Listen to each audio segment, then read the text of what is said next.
Now then, my carp angling gangsters, this is the time of year where those little parcels of food bring results. So the new horseshoe hook, a barbless only pattern. We're going to knotless knot this onto the rig with the ammo braid. So knotless knot complete, back through the back of the eye, then a bloodliner in turn. Pass this over the eye of the hook. There you go, looking sweet. Now we're going to slide on a dog bone sinker in small down the ammo braid, and we're going to finish this off with a figure of 8 with a twist in it to give it added knot strength. Pull that down and then secure it in place with the cool tool.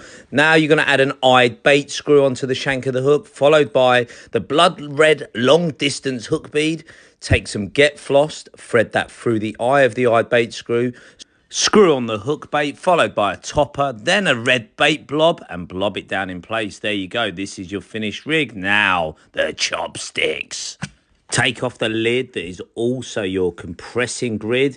Then take out the system itself. There's your little cutting grid put to one side. You're going to now put some pellet, some of the PVA spod mix pellet into the system. Follow that up, put the cutting grid back on top of the system, place some boilies inside, press it down, and your chops will be in there.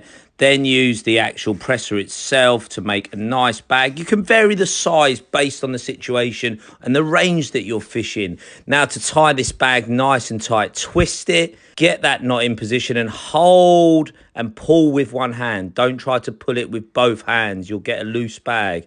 And then repeat the process to create another knot to then allow you to cut it and go again. Now, PVA bag lovers, you've got lots of options in how to now attach this to your rig. This was the conventional way, a stringer needle straight down the center across both lines and then thread it down the hook link, pulling the loop of the hook link through the PVA mesh bag all the way down, and then basically quite simply teasing the rig through the center of the bag and also taking care not to tear it. So pull that bloodliner in turn and then push it. It's better to actually push it with your fingers in there.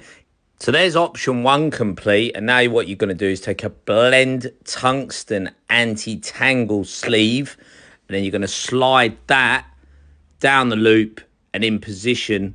So this will allow you to then clip this quite simply onto a magic twig which has a QC swivel on it, or you could add that to a QC swivel on your rig and you're ready to go. Now the other option, another good way to add the PVA, is to do this. Hook it on one side and then you can go around the outside of the bag and just with a little half hitch if you like, just pull it tight against the knot. And this way, if you're using shot or putty, you're able to use it without having to try to pull it through the center of the mesh. So there you go, a couple of ways and a little parcel of food that's going to get you a bite this time of year.